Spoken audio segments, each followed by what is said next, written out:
Hi, I'm Sergeant Stephanie Shannon. I'm the founder and CEO of Michigan Women Veterans Empowerment, which is a nonprofit faith-based organization here in Michigan, and we empower women veterans in all walks of life.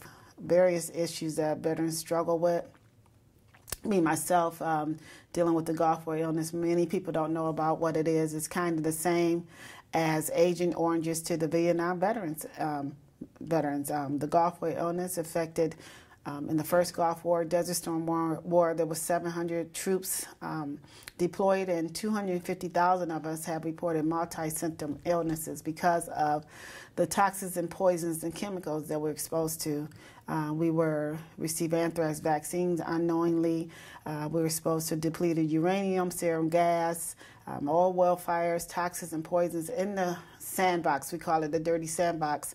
And our DNA was changed. Our myosheath and our cells were destroyed. And most of my peers and most of the ones that I serve with are, God bless their soul, no longer here, have died of chronic illnesses. Some have MS, lupus, chronic fatigue syndrome, sleep disorders. One thing about the Gulf War illness is not something you can see by looking at a person. It's an invisible wound. It's an affliction of the soul. And often what it does is it affects the quality of a person's perspective, mental health.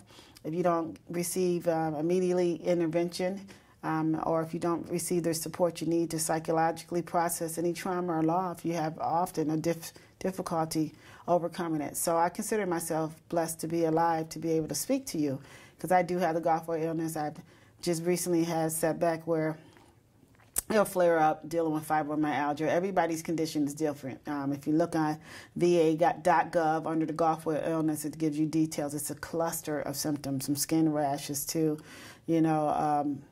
insomnia, PTSD, it's various neurological disorders.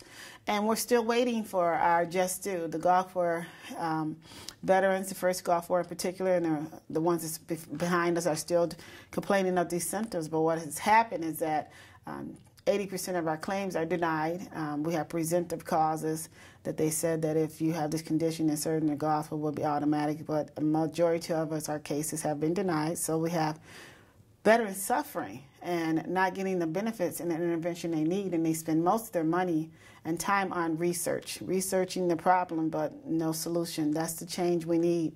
And that's why I'm speaking today, is that we need some solutions here. We need to, instead of all the money goes to checking us out, we need some answers. We know what has happened. We just want it to be acknowledged, and we want to be supported in our recovery.